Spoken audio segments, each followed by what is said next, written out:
የታሪክ መጋረጃ በተገለጠ ቁጥር አንዳንድ ስሞች እንደ ደማቅ ኮከብ የዘመናትን ጨለማ እየገፈፉ ያበራሉ። ታሪክ የንጉሶችንና የነገስታትን የጦርነቶችና የድሎችን ዝርዝር ብቻ አይደለም።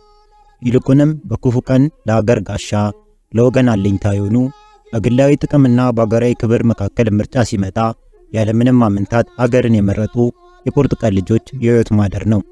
በዛሬ ዝግጅታችንም ከዚህ የታሪክ ማህደር ውስጥ አንድ አንጸባራቂ ገጽ ይገለጣል። እሱም በጀግንነት አያቱን የመሰለ፣ በቆራጥነት ከዘመኑ ጀግኖች ሁሉ የተለየ፣ በፋሺስት ወረራ ዘመን የሸዋን ተራሮች፣ ገደሎች የጦር አውድማ ያደረገ፣ በሰላም ጊዜ ደግሞ የመንግስትን ማረሻ የጨበጠ ታላቅ ኢትዮጵያዊ ነው። ስሙ ሲነሳ የአርበኝነት የጽናትና የአገር ፍቅር ተምሳሌት ሆኖ የሚወሳው በፈረስ ስሙ አባ ገስጥ በመባል የሚታወቀው ራስ አበበ አረጋይ።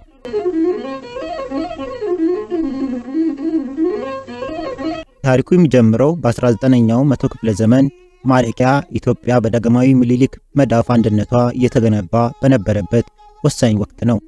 በዚህ ዘመን ነበር በኋላ ላይ የኢትዮጵያ ጀግንነት ታሪክን በደማቁ የሚጽፉት አንዱ የሚሆነው አበበ አረጋይ ነሐሴ 14 ቀን 1896 ዓ.ም በሸዋ ክፍለ ሀገር ጅሩ ወረዳ ውስጥ ከጀግኖች ማዕፀን የተወለደው።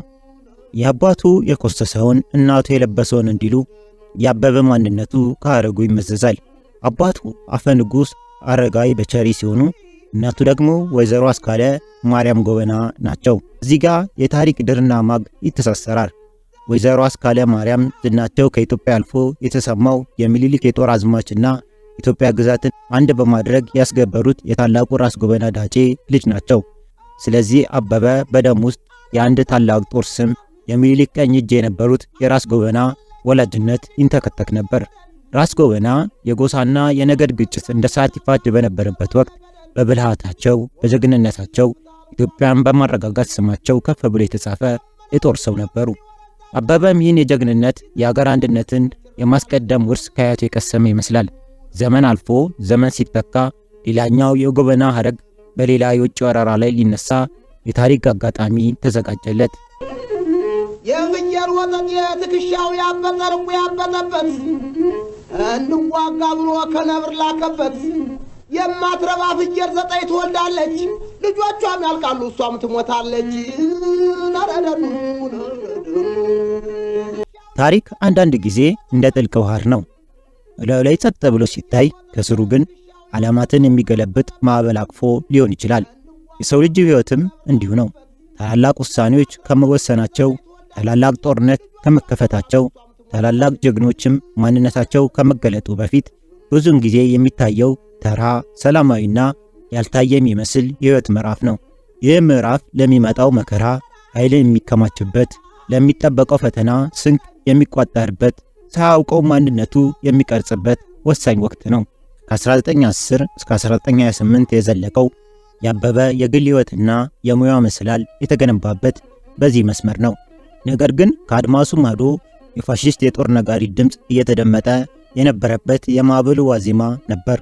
ወጣቱ አበበ ከአያቱ ከራስ ጎበና የወረሰው የጀግንነት ደሙ በውስጡ አጭቆ እንደ ማንኛውም የዘመን ወጣት የግል ሕይወቱን መሰረተ። ወይዘሮ አድማሰ ወርቅ ስዩምን በሕግ አግብቶ የቤተሰብ ጣፋጭ ኃላፊነትን መቅመስ ጀመረ። በ1918 ዓ.ም የበኩር ልጁ ዳንኤል ሲወለድ በቤቱ የደስታ ሳቅ አስተጋባ። ከ2 ዓመት በኋላም በ1920 ዓ.ም ልጁን ሶስና ስትወለድ የቤተሰቡ ድርና ማግ ይበልጥ ተጠናከረ።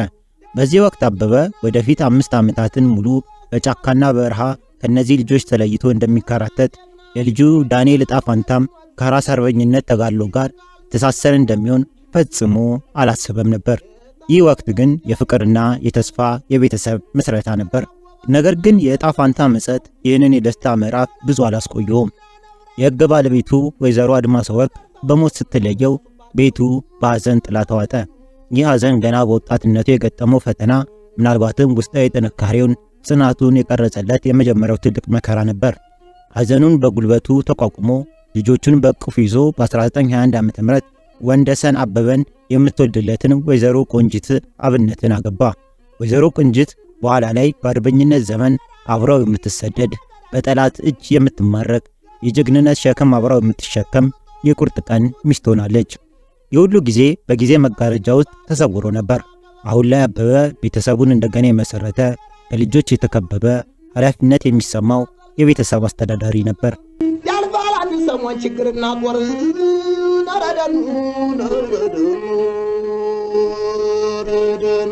በዚህ ወቅት አዲስ አበባ ከተማ ራሷ በአዲስ ምዕራፍ ላይ ነበረች። በአፄ ሚኒሊክ የተቆረቆረችው ከተማ በቀዳማዊ ኃይለ ሥላሴ ዘመን የዘመናዊነት ልብስ እየለበሰች ነበር። የቀድሞ በየሰፈሩ በየአካባቢው የነበረው ልቅ የጥበቃ ስርዓትም እየተለወጠ ነበር። ጥሩምቡሊ እየተባለ የሚጠራው ምናልባትም ስርዓት አልበኝነት የሚታይበት የጥበቃ ሰራዊትም ቦታውን ለተደራጀ ስርዓት ላለው ኃይል መልቀቅ ነበረበት። አዲስ አበባ መዘጋጃ ቤትም ሲቋቋምና ከተማዋ የራሷን አስተዳደር ስታገኝ የጸጥታ አጠባበቁም መዘመን ነበረበት። እዚህ ጋ ነው የታሪክ መድረክ ለአበበ አረጋይ የተከፈተው። በ1919 ዓ.ም የአራዳ ዘበኛ የተባለው አዲስ የፖሊስ ኃይል ተቋቋመ። ይህ ከአንድ ትውልድ በፊት በአውሮፓ ከተሞች እንደ ለንደን፣ ስኮትላንድ ያርድ ወይም በፓሪስ ጋርድሜርን የተደረገው የከተማ ፖሊስ የማደራጀት ሥራ በኢትዮጵያ ምድርም የተጀመረበት ውልብታ ነበር። የአራዳ ዘበኛ የንጉሱን ከተማ ሰላም ለማስከበር የሕግ የበላይነትን የማረጋገጥና የዘመናዊነት ምልክት የመሆን ትልቅ ኃላፊነት ነበረበት። በ1927 ዓ.ም አበበ አረጋይ የባላምባራስነት ማዕረግ ተሰጥቷቸው የዚሁ የአራዳ ዘበኛ አለቃ ሆነው ተሾሙ። ይህ ሹመት ቀላል አልነበረም። እርሱ የጠባቂዎች አለቃ ብቻ ሳይሆን እያደገችና እየተሳሰበች የመጣችውን የአዲስ አበባን የልብ ትርታ የሚያዳምጥ የሕዝቧን ደህንነት የሚጠብቅ ቁልፍ ሰው ነበር። በዚህ ኃላፊነቱ ሰውን የማደራጀት፣ ትዕዛዝ የማስተላለፍ፣ በችግር ጊዜ ፈጣን ውሳኔ መስጠት፣ ስርዓት የማስከበር ልምድን አዳበረ። ይህ ልምድ በቀጣዮቹ ዓመታት በሺዎች የሚቆጠሩ አርበኞችን በሸዋ ተራሮች ውስጥ ለማደራጀትና ለመምራት የሚያስችለውን መሰረት እንደሆነለት ይገመታል። ታሪክ ለታላላቅ ተልዕኮ የሚመርጣቸው ሰዎች እንዲህ ባልታሰቡ የሥራ መስኮች ውስጥ እያሰለጠነ ያዘጋጃቸዋል። ደና ጎበዝና አንበሳ አንድ ናቸው። ደና ጎበዝና ነብር አንድ ናቸው። ሰው ደርሰው አይነቁም ታደረሱባቸው። በ1928 ዓመተ ምህረት የፋሺስት ጣሊያን የወረራ ከበሮ በይፋ ሲጎሰም ንጉሠ ነገሥቱ ሰራዊታቸውን ይዘው ወደ ሰሜን ጦር ግንባር ዘመቱ። በዚህ ወቅት የመንግሥት መቀመጫ የሆነችው አዲስ አበባን ለማን አምነን ትተን እንሂድ የሚል ጥያቄም ተነስቶ ነበር። ይህ ጥያቄ የአንድ ሰው ታማኝነትና ብቃት የሚለካ ነበር። ንጉሡ የመረጡት አበበ አረጋይን ሆነ። አባ ገስጥ የአራዳ ዘበኛ ጠቅላይ አዛዥ ሆኖ የመናገሻ ከተማዋን ሙሉ የጸጥታ ኃላፊነት ተረከበ። ይህ በእርሱ ላይ የነበረውን ታላቅ እምነት የሚያሳይ ነገር ግን ደግሞ ከባድ ሸክም ያሸከመ ሹመት ነበር። በዚህ ወቅት የአበበ ሕይወት በሁለት ዓለማት መካከል የተወጠረ ነበር። በአንድ በኩል የቤተሰብ ሰው ነው፣ የሚወዳቸው ልጆችና ባለቤት አሉት። በሌላ በኩል ደግሞ በሀገር ዕጣ የሚወሰንበት ወሳኝ ሰዓት የመዲናዋ ጠባቂ ነው። የቤተሰብ ደስታ፣ የሹመት ክብር፣ የከተማዋ ሰላም ሁሉም ሊናድ በተዘጋጀበት የእሳተ ገሞራ ላይ እንደተገነባ ቤት ነበር። በሰሜን ግንባር የሚሰማው የመድፍ ድምፅ ያንን እሳተ ገሞራ እያነቃው ነው። ብዙም ሳይቆይ የማይጨው ሽንፈት ዜና እንደ መብረቅ አዲስ አበባን ሲመታ ያ ሁሉ ጸጥታ ወደ ተረምስ፣ ያ ሰላም ወደ ሰቆቃ፣ ያ ስርዓት ዘብ የነበረው አበበ አረጋይም ወደ ዱር የፋኖነት መሪነት ተቀየረ። የማዕበሉ አዜማ አብቅቶ ማዕበሉ ራሱ ያበበን የኢትዮጵያ በር ማንኳኳት ጀመረ። ደመናው ሲዳምን ይወረዛል ገደል፣ ይዘገያል እንጂ መች ይረሳል በደል። በአንድ አገር ታሪክ ውስጥ የዘመን መቁጠሪያ ላይ እንደ ደማቅ ቀለም ተለይተው የሚታዩ ትውልድ የሚሻገሩ ቀኖች አሉ። እነሱ ተራ ቀኖች አይደሉም፣ ይልቁንም የዕጣ ፈንታ መጋጣሚያዎች፣ የውሳኔ መስቀለኛ መንገዶች ናቸው። በ1928 ዓ.ም ለኢትዮጵያም እንዲህ ያለ ዘመን ነበር። የሰማይና የምድሩ የተገለጠበት፣ የጀግንነትና የክህደት መስመር የተሰመረበት፣ የተስፋና የተስፋ መቁረጥ ጽዋ የሞላበት የፈተና ዘመን። የአገር ክብር በማይጨው የጦር አውድማ ላይ በፋሽስት የመርዝ ጋዝ ሲታፈን፣ ሽንፈት እንደ ጥቁር ዳመና የአዲስ አበባን ሰማይ ሲሸፍን፣ ታሪክ ለአንድ ትውልድ አንድ ከባድ ጥያቄ አቀረበለት። ምን ይደረግ? ንጉሠ ነገሥቱ ከማይጨው ሽንፈት በኋላ በተሰበረ ልብ ወደ መናገሻቸው አዲስ አበባ ተመለሱ። ከተማዋ በጸጥታ ዋይታ ተውጣለች። የሺህ ዘመናት የነጻነት ታሪክ ያለው ሕዝብ ለመጀመሪያ ጊዜ የእንግዳ ጦር ሰፈር በምድሩ ላይ ሊተክል መሆኑን ሲረዳ የሚሰማው ስሜት በቃላት ለመግለጽ የሚከብድ የነፍስ ስብራት ነው። በዚህ የነፍስ ወጪ ነፍስ ገቢ ሰዓት ላይ ልዑላን መኳንንቱና የጦር መሪዎች በታላቁ ቤተ መንግሥት ተሰበሰቡ። ጉባኤው የጦርነት ምክር ሳይሆን የአንድን አገር ወደፊት ዕጣ የሚወስን የህልውና ጉባኤ ነበር። በጉባኤ የተነሱ ሁለት ሐሳቦችም ሁለት የተለያዩ የትግል ፍልስፍናዎችን ይወክሉ ነበር። የመጀመሪያው መንግስትን ወደ ምዕራብ ወደ ጎሬ ወስደን ምሽግ ሰርተን ጠላትን እንከላከል የሚለው ነበር። ይህ የጥንቱን የጦርነት ስልት የሚከተል መንግስታዊ መዋቅሩን ሳያፈርስ ትግሉን የመቀጠል ሐሳብ ነው። ልክ በ1868 ዓ.ም አጼ ቴዎድሮስ እንግሊዞችን ለመዋጋት ከመቅደላ ምሽግ ሲያወጡ እንደተዋጉት ይህኛውም ምሽግን መሰረት ያደረገ የመከላከል ስትራቴጂ ነበር። ሁለተኛው ሐሳብ ግን ፈጽሞ የተለየ በወቅቱ ለብዙዎች እንግዳ ሊሆን የሚችል ነበር። ንጉሠ ነገሥቱ የኢትዮጵያን በደልና የፋሺስት ወረራ ለዓለም መንግስታት ማህበር በማቅረብ የዲፕሎማሲያዊ ትግል እንዲያደርጉ ወደ አውሮፓ ይሄዱ። እስከዚያው ድረስ ግን ጦሩ በየጫካው በየገደሉ ተሰማርቶ እንደ ፋኖ እየተዋጋ ሀገሩን ይጠብቅ። ይህ ከዚህ ቀደም በኢትዮጵያ ታሪክ ያልተለመደ የዘመናዊ ዲፕሎማሲያዊና የሽምቅ ውጊያን ያጣመረ ስልት ነበር። ይህ ውሳኔ በታሪክ ውስጥ ተመሳሳይ ፈተና ካጋጠማቸው ሌሎች ሀገራት ጋር ያመሳስሏል። የሁለተኛው ዓለም ጦርነት ጀርመን ፈረንሳይን ስትወር ጀነራል ሻርል ደጎል ሀገሩን ለቆ ወደ ለንደን በመሄድ የነፃ ፈረንሳይን እንቅስቃሴ ከመሰረተውና የውስጥ ታጋዮችን ካደራጀው ጋር ተመሳሳይ ታሪክ ምዕራፍ ነው። ንጉሱ የሀገርን ድምፅ በውጪ አርበኛው ደግሞ የሀገርን ክንድ በውስጥ እንዲሆን የታቀደበት ትልቅ ስትራቴጂ። ወተት ይሸፍታል እንኳን ሰው ሲበደል። ከብዙ ክርክር በኋላ ሁለተኛው ሐሳብ በአብላጫ ድምፅ አሸነፈ። ሚያዝያ 24 ቀን 1928 ዓ.ም ንጉሠ ነገሥቱ ከቤተሰባቸው ጋር የኢትዮጵያ ምድር ለቀው በባቡር ወደ ጅቡቲ ተጓዙ። ይህ ዜና እንደ ሰደድ እሳት አዲስ አበባን ሲያደርሳት ሥርዓቱ ፈረሰ። ንጉሥ የሌለው ሀገር መሪ አጣ መንጋ ሆነ። ቤተ መንግሥቱ ተዘረፈ። ዝርፊያው ወደ ከተማው ተዛመተ። የአንድ ሀገር ውድቀት የሚጀምረው በጦር ሜዳ ሽንፈት ብቻ ሳይሆን ሕዝቧ በራሷ ላይ ሲነሳና የሞራል ልጋሙን ሲበጥስ ነው። በዚህ የትርምስ ማዕበል መሃል አንድ ሰው በኃላፊነት ጽናቱ ተፈተነ። የአራዳ ዘበኛ ጠቅላይ አዛዥ ባላምባራስ አበበ አረጋይ።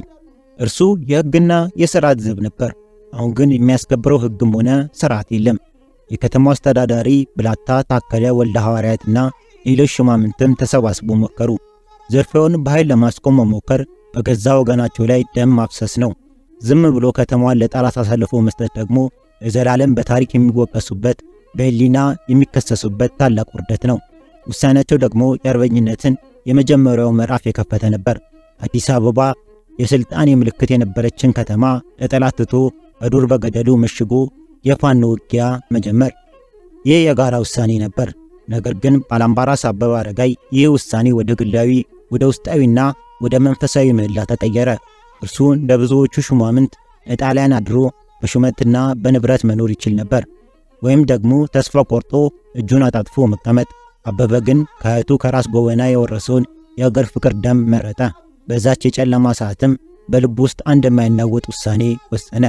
የጠላት ጦር የጣርማ በርን አልፎ አዲስ አበባን መያዙ አይቀሬ ነው።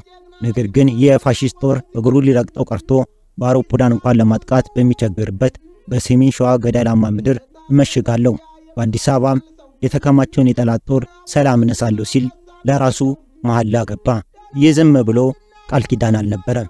ይህ የጀግና መሐላ ነበር። በታሪክ እንደ ስፓርታው ንጉሥ ሊዮኒዳስ በተርሞፒሎ ገደል ላይ ከ300 ሰራዊቱ እዚህ እንጂ አንዲት ስንዝር ወደ ኋላ የለም ብሎ እንደማለው መሐላ ነበር። የአበበ መሐላ ግን ለመሞት ሳይሆን ለመግደልና ለማሸነፍ ነበር። የምህላው ተግባራዊነት ደግሞ እጅግ አስገራሚ ነው።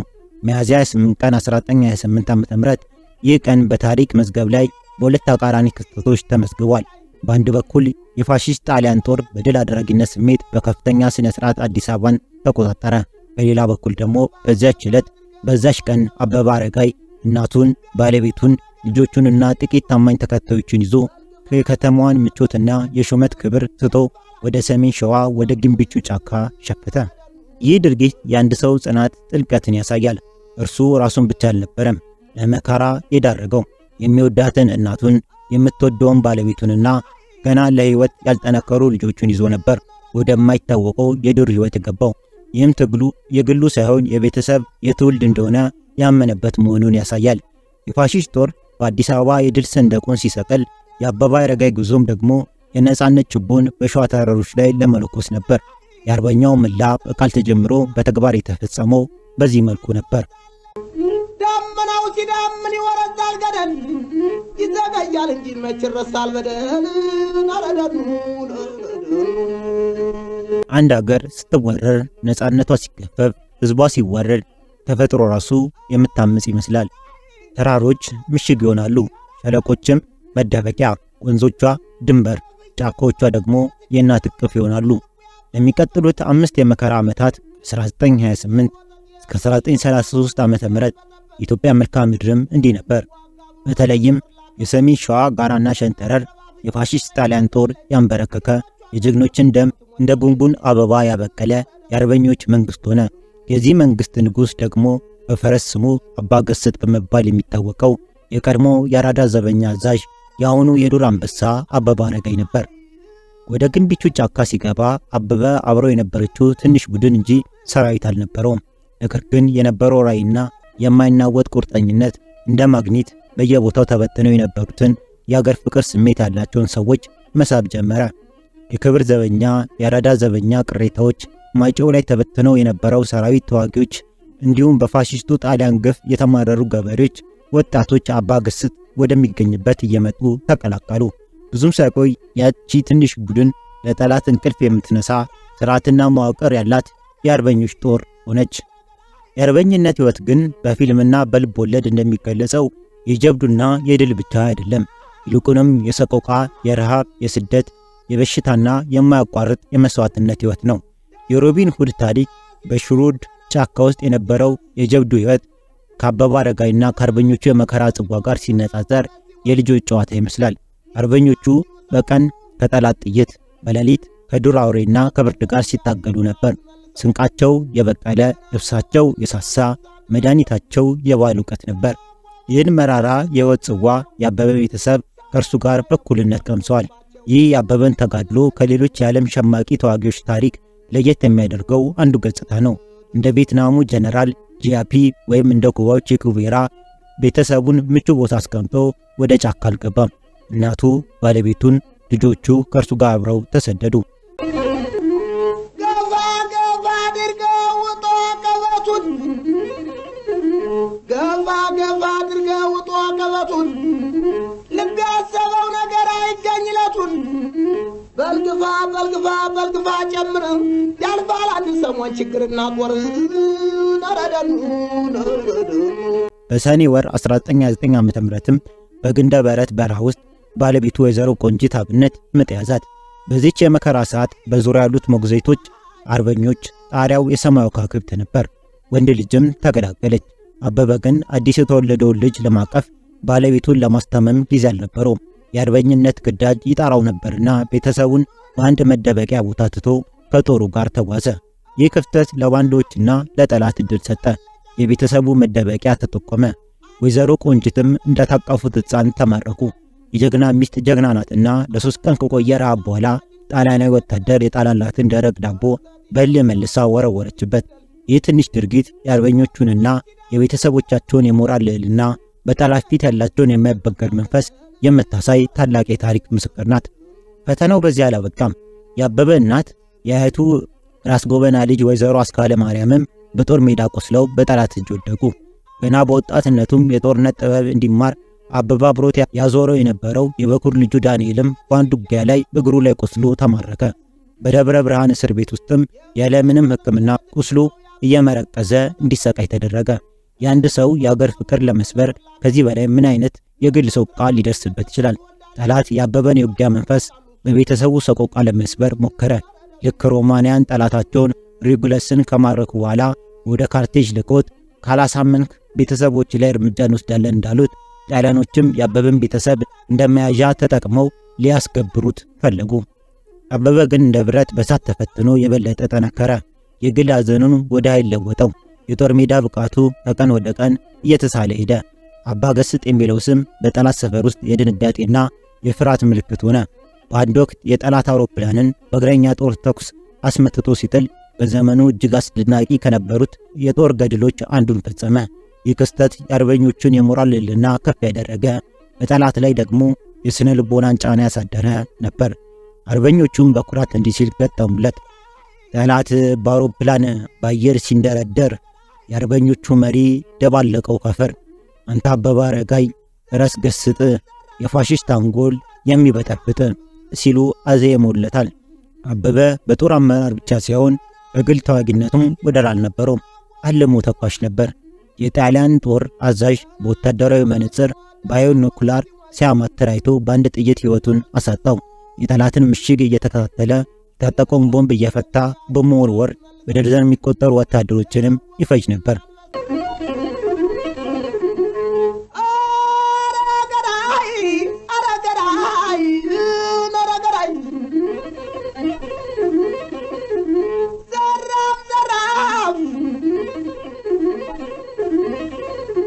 ጠላት በጦር ሜዳ ሊያሸንፈው ሳይቅተው በድርድር በማባበል ሊጥለው ደጋግሞ ሞከረ። በታዋቂው ራስ ኃይሉ ተክለ ሃይማኖት በኩል ቤተሰብ በክብር እናኖርልሃለን፣ ደሞዝ እንቆርጥልሃለን፣ ንብረትን እንመልስልሃለን፣ እጅ ስጥ የሚል መልእክትም ተላከለት። መልሱ ግን አንድና አንድ ነበር። የባለቤቴና የልጄ በደህና መያዝ ከተቀደሰ ተግባሬ አያስተጓጉለኝም። እኔና ሌሎች አርበኞች የምንታገለው ለሀገራችን ነጻነትና ክብር ነው። አንድም ኢትዮጵያዊ በፋሽስት ኮቴ ሲረገጥ አናይም ሲል መለሰ። የበለጠ ልብ የሚነካው ደግሞ ልጁ ዳንኤልን ከእስር አውጥተው አስተምረውና አልብሰው ሂድና አባትህን አሳምነው ብለው ሲልኩት የተፈጠረው ነው። ወጣቱ ዳንኤል የአባቱን ጽኑ አቋምና የማይናወጥ የሀገር ፍቅር ሲመለከት ምርጫው አደረገ። ከጠላት ምቾት ይልቅ የአባቱን የአርበኝነት መከራ ተካፍሎ አብሮት ታገለ። የአባትና ልጅ ግንኙነትም ግል ፍቅር አልፎ ለሀገር ነጻነት በሚደረገው የጋራ ትግል የታተመበት ይህ የታሪክ ምዕራፍ የአበበ አረጋይን ጀግንነት ብቻ ሳይሆን የአንድ ቤተሰብ ለሀገር የከፈለውን ታላቅ መስዋዕትነት በደማቁ ይጽፋል። የሸዋ አንበሳ በዱር ገደሉ ያሳለፋቸው 5 ዓመታት የኢትዮጵያ ቁርጠኝነት የጽናት ተምሳሌት ናቸው። እያንዳንዱ ገደል፣ እያንዳንዱ ሸለቆ፣ እያንዳንዱ ዛፍ የጀግንነት ታሪክን ተሸክሟል። የአበበ አረጋይም ስም ደግሞ ከእነዚህ ተራሮችና ሸለቆች ጋር ለዘላለም የተሳሰረ ነው። ደና ጎበዝና አንበሳ አንድ ናቸው። ደና ጎበዝና ነብር አንድ ናቸው። ሰው ደርሰው አይነቁም ታደረሱባቸው። ታሪክ ልክ እንደ ረጅም ጉዞ ነው። በየመንገዱ ላይ የመከራና የሰቆቃ ጨለማም ሸለቆችም እንዳሉት ሁሉ የድልና የደስታ ብሩ ተራሮችም አሉት። ከ5 ዓመታት የደምና የእንባ የጽናትና የመስዋዕትነት ጉዞ በኋላ ኢትዮጵያ የድሏን ተራራ ጫፍ ላይ ለመርገጥ ተቃረበች። የውጭ የንጉሠ ነገሥት ዲፕሎማሲ ትግልና በሁለተኛው ዓለም ጦርነት መጀመር የተገኘው የእንግሊዝ ድጋፍ፣ በውስጥ ደግሞ እንደ አበበ አረጋይ ባሉ ጀግኖች የሚመራው የአርበኞች ተጋድሎ ተደማምሮ የፋሺስት ጣሊያን የወረራ ቀንበር ሰበረው። 1933 ዓ.ም የንጋት ጨረር የኢትዮጵያ ሰማይ ያበራበት የነጻነት ደውል የተደወለበት የድል ዘመን ነበር። ሚያዝያ 7 ቀን 1933 ዓ.ም ይህ ቀን በታሪክ መዝገብ ውስጥ በወርቅ ቀለም የተጻፈ ነው። ንጉሠ ነገሥቱ ቀዳማዊ ኃይለ ሥላሴ ከ5 ዓመት ስደት በኋላ ወደ መናገሻ ከተማቸው አዲስ አበባ የሚመለሱበት ቀን ነበር። ከተማዋ በደስታ አበደች። ሕዝቡ የድል አቀባበል ለማድረግ ጎዳናዎችን ሞላ። ነገር ግን ከሁሉም የበለጠ ልብ የሚነካውና የታሪክ ምዕራፍን የቀረጸው ትዕይንት የተከናወነው እንጦጦ ተራራ ላይ ነበር። በዚያ የሸዋ አንበሳ ራስ አበበ አረጋይ በ5 ዓመታት የዱር ገድል ትግል ያሰባሰባቸውና በጦርነቱ የተፈተኑት ፊታቸው በፀሐይ የጠቆረ ልብሳቸው ያደፈ ነገር ግን አይናቸው የነጻነት እሳት የሚተፉ 10,000 ጀግና አርበኞችን አስከትሎ ለንጉሠ ነገሥቱ የደመቀ አቀባበል አደረገ። ይህ ቅጽበት ፊልምን የሚያስነቅ የታሪክ ድራማ ነበር። አበበ ከ5 ዓመት በፊት በዚቹ ከተማ በውርደት ሲሸሽ የወጣው አሁን በድል አድራጊነት የነጻነት ሰራዊት መሪ ሆኖ ተመለሰ። ንጉሠ ነገሥቱም እጅ ሲነሳ እኔ እርሶ ታማኝ አሽከሩ ለጠላት ሳልገዛ ቆይቻለሁ ሲል የተናገረው ቃል የቀላል ቃላት ድርደራ ሳይሆን የ5 ዓመት መከራና ጽናት ማጠቃለያ፣ የአንድ ጀግና ምህላ ፍጻሜ ነበር። የማትረባ ፍየል 9 ትወልዳለች፣ ልጆቿም ያልቃሉ፣ እሷም ትሞታለች። እዚህ የድልና የደስታ ሰዓት ግን አንድ ያልተጠበቀ ፈተና ተፈጠረ። ይህ ፈተና የኢትዮጵያ ወደፊት የሉዓላዊነት መንገድ የጠረገ ክስተት ነበር። ንጉሠ ነገሥቱን አጅበው የመጡት የእንግሊዝ ጦር አዛዥ ጀነራል ካንግሃም የራስ አበበ አርበኞችን እዚህ እንጦጦ ለ48 ሰዓት ሰፍሮ ይቆዩ የሚል ትእዛዝ አዘል መልእክት ላከ። ምናልባትም በጦርነት የሰከሩ አርበኞች ከተማው ገብተው ስርዓት አልበኝነት ይፈጥራሉ ብሎ ሰክቶ ሊሆን ይችላል። ወይም ደግሞ የድሉ ክብር እንግሊዞች ብቻ እንዲወስዱት የፈለገበት ስውር ፖለቲካ ሊኖረው ይችላል። ይህ ትዕዛዝ ግን ለአበበ አረጋይ እንደ ጤፍ ነበር። 5 ዓመት ሙሉ ደሙን ያፈሰሰላት ነፃ ያወጣትን መዲና እንዳይረግጥ መከልከሉ ከስድብም በላይ ውርደት ነበር። የአበበ አረጋይ መልስ ግን የኢትዮጵያ ሉዓላዊነት ክብር ያወጀ፣ በታሪክ ውስጥ እንደ አንድ ታላቅ ንግግር የሚጠቀስ ነው። አልቀበልም። ንጉሠ ነገሥታችን በአገራችን ላይ የፋሽስት መንግሥት የሚፈጽመውን ግፍ ለዓለም ለማመልከት ሲሄዱ እኛ አዲስ አበባን ለቀን በየጫካው ከጠላት ጋር ስንጓጋ 5 ዓመታት አሳልፈናል። ዛሬ የእግዚአብሔር ፍቃድ ሆኖ ከወዳጅ ሀገር እርዳታ ጋር ንጉሠ ነገሥታችን የነፃነታችንን ችቦ እያበሩ ሲመለሱ እኛ ተነጥለን እዚህ እንድንቆይ አንቀበልም። አሁን የቆምነው ነፃ በሆነችው ሀገራችን መሬት ላይ ነው። ምናልባትም የአዲስ አበባ ጸጥታ አስጉቷችሁ እንደሆነ እኛ በቂ ኃይል ስላለን በቶሎ ደርሰን እናስከብራለን። ይህ ቃል የአንድ ጦር መሪ ቆራጥነት ብቻ ሳይሆን የአንድን ነፃ ሀገር ልጅ ኩራትና ማንነት መግለጫ ነበር። አሁን የቆምነው ነፃ በሆነችው ሀገራችን መሬት ላይ ነው የሚለው ሐረግ እናንተ እንግሊዞች ረድታችሁን ይሆናል፣ ነገር ግን የዚች ምድር ባለቤቶች እኛው ነን የሚል ጥልቅ መልእክት ነበረው። ይሄ ልክ በ1891 ዓ.ም አድዋ ላይ ጣሊያኖች የጥበቃ ስምምነት ነው ሲሉ አጼ ሚኒሊክ አይ የንግድ ስምምነት ነው ብለው የሀገር ሉዓላዊነትን እንዳስከበሩት የአበበ መልስም በሃያኛው ክፍለ ዘመን የተደገመ የሉዓላዊነት ማወጃ ነበር። በመጨረሻም አበበ ሐሳብ አሸንፎ አርበኞቹ ንጉሠ ነገሥቱን አጅበው በድል ወደ አዲስ አበባ ገቡ። ይህ ቅጽበት የድል ሰልፍ ብቻ ሳይሆን የኢትዮጵያ ከእንግሊዝ ጋር ሊኖራት የሚገባውን ግንኙነት በጓደኝነትና በእኩልነት ላይ የተመሰረተ እንጂ በአዳኝነትና በተዳኝነት ላይ የተመሰረተ አለመሆኑን ያወጀበት ታላቅ የፖለቲካ ድል ነበር። በልግፋ በልግፋ በልግፋ ጨምር ያልፋል አንድ ሰሞን ችግርና ጦር ነረደኑ ነረደኑ። ከድል በኋላ ለአበበ አረጋይ አዲስ የጦር አውድማ ተከፈተ። የዱር ገደሉ ውጊያ አልቆ የመንግስት አስተዳደርና ሀገርን የመገንባት ውጊያ ተጀመረ። የጠመንጃ ቦታ በብዕር፣ የሽምቅ ውጊያ ስልት በመንግስታዊ መዋቅር ተተካ። ጀግናው አርበኛ የሜጀር ጀነራልነት ማዕረግ ተሰጥቶት የአዲስ አበባ ገዢ ሆነ። ከዚያም የጦር ሚኒስትር፣ የአገር ግዛት ሚኒስትር፣ በመጨረሻም የኢትዮጵያ ጠቅላይ ሚኒስትር እስከመሆን ደረሰ። በእነዚህ ሹመቶች ውስጥ እያለ ከተጋፈጣቸው ፈተናዎች አንዱ በትግራይ የተነሳውን የመጀመሪያው የወያኔ አመጽ ነበር። በ1936 ዓ.ም የተነሳው ይህ አመጽ ለማረጋጋት አበበ አረጋይ ወደ ስፍራው ተልኮ ነበር። በአርበኝነት ዘመን የተማረውን የጦር አመራር ጥበብና ቆራጥነት ተጠቅሞ በእንግሊዞች የአየር ኃይል በመታገዝ አመጹን በአጭር ጊዜ ውስጥ መቆጣጠር ቻለ። ይህ ክስተት አበበ አረጋይ ከውጭ ጠላት ጋር ብቻ ሳይሆን የውስጥ የሀገርን አንድነት ከሚፈታተኑ ኃይሎች ጋርም መዋጋት የሚችል የሀገር አንድነት ዘብ እንደነበረ ያሳየናል። ይህ አዲሱ የጦር አውድማ የብዕርና የፖለቲካ አውድማ ለአበበ አረጋይ ከዱር ገደሉ ትግል የበለጠ ፈታኝ ነበር። በጫካ ውስጥ ጠላትህ ማን እንደሆነ በግልጽ ታውቃለህ።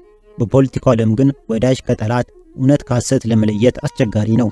አበበ አረጋይም በጦር ሜዳ ያሳየው ጀግንነት፣ ቆራጥነት በአዲሱ የሰላም ዘመን አስተዳደር ውስጥ ለማሳየት ሞክሯል። ነገር ግን ይህ አዲስ የጦር አውድማ በመጨረሻ ዕጣ ፈንታውን የሚወስነው ካልጠበቁ አቅጣጫ የሚመጣ ጥቃትን ያዘለ ነበር። ደና ቆበትና ነብር አንድ ናቸው። ሰው ደርሰው አይነቁም ታደረሱባቸው። ነረደኑ ነረደኑ። ታላቁ እንግሊዛዊ ጸሐፊ ዊሊያም ሼክስፒር ጁልየስ ቂሳር በተሰኘው ተውኔቱ ላይ ቂሳር በወዳጆቹ ጩቤ ሲወጋ ከሁሉም በላይ ልብ የሰበረው የሚወደውና የሚያምነው ብሩተስ ጩቤውን ሲዘነዝርበት ነበር። አንተ ብሩተስ የሚለው የቂሳር የመጨረሻ ቃልም በታሪክ ውስጥ ከጦር ሜዳ ሽንፈት በላይ ከወዳጅ የሚመጣ ክህደት ምን ያህል ልብን እንደሚሰብር የሚያሳይ የዘላለም ሐውልት ሆኖ ቀርቷል። የራስ አበበ አረጋይም የመጨረሻ ሕይወት ምዕራፍም የዚሁ የሼክስፒር ድራማ እውነት በኢትዮጵያ ምድር የደገመ አሳዛኝ ክስተት ነበር። በ1950ዎቹ መጀመሪያ ለኢትዮጵያ ሆነ ለመላው ዓለም የለውጥ ንፋስ የነፈሰበት ወቅት ነበር።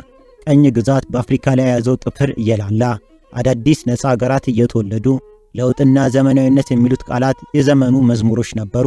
በኢትዮጵያም በአውሮፓና በአሜሪካ የተማረ አዲስ ትውልድ የሀገሪቱን የለውጥ ፍጥነት አስጋሚ ነው ብሎ ማማረር ጀምሮ ነበር። የቀድሞ ትውልድ እንደ ራስ አበበ አረጋይ ያሉት ሀገርን በደንብ ዋሽተው ነፃ ያወጡ፣ ለባህልና ለሥርዓት ትልቅ ዋጋ የሚሰጡ ነበሩ። አዲሱ ትውልድ ደግሞ ሀገርን ነፃ መውጣት ብቻ በቂ አይደለም፣ ፈጣን ኢኮኖሚ፣ የማህበራዊ ለውጥ ያስፈልጋል የሚል ጥማት ነበረው። ይህ የትውልድ ልዩነት በሀሳብ ደረጃ መታየት የጀመረው ልዩነት በመጨረሻ በደም የሚፈታ ግጭት መሆኑ የዘመኑ ትልቅ አሳዛኝ ክስተት ነበር።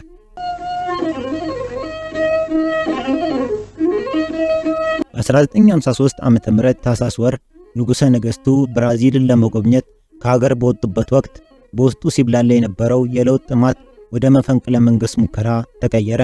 የመፈንቅለ መንግስቱ መሪዎች በምዕራቡ የተማሩት ወንድማማቾች ግርማሜ ነዋይና የንጉሠ ነገሥቱ የክብር ዘበኛ ዋና አዛዥ የነበረው መንግስቱ ነዋይ ነበሩ። ዓላማቸው የዘውዳዊን ስርዓት ገልብጦ ፈጣን ለውጥ የሚያመጣ አዲስ መንግስት መመስረት ነበር።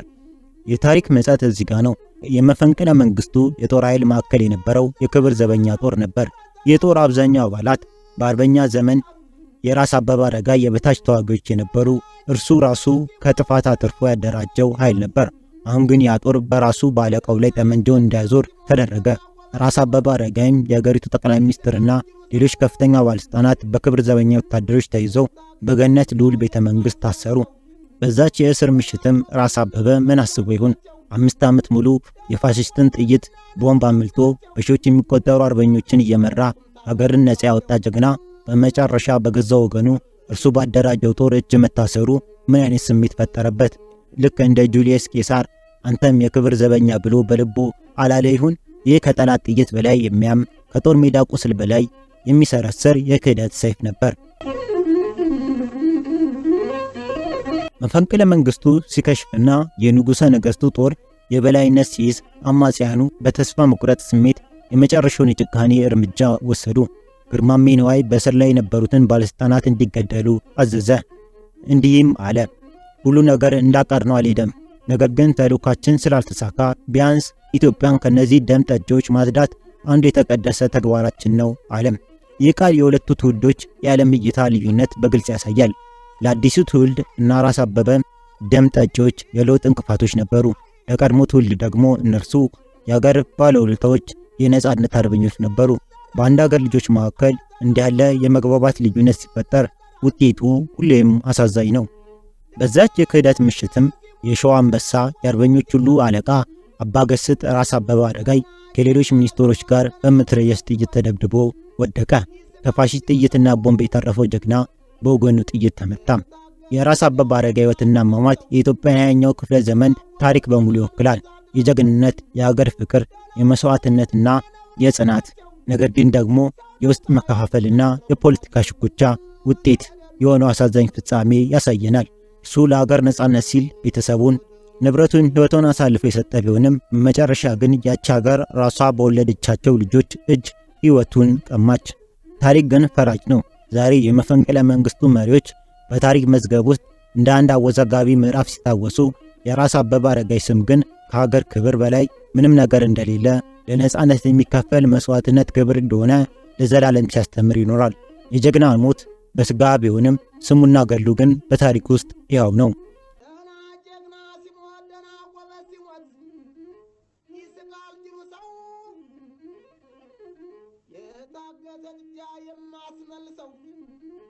ለዛሬ ታሪካችን ዋቢ ያደረግነው መጽሐፍ ጣሪን ገረመው ደራሲ ቀኛዝማች ታደሰ ዘወልዴና የታሪክ ማስታወሻ የተባለው መጽሐፍ ደራሲ ደጃዝማች ከበደ ተሰማ የጻፋቸው መጽሐፍ ሲሆን አርበኛ ራስ አበበ አረጋይም ታሪክ ይህን ይመስል ነበር።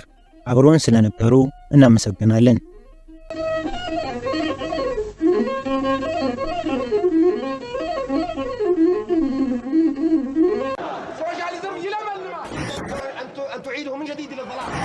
Yes, we did. We have not done much. Addis Ababa. I'm Jeff Bezos.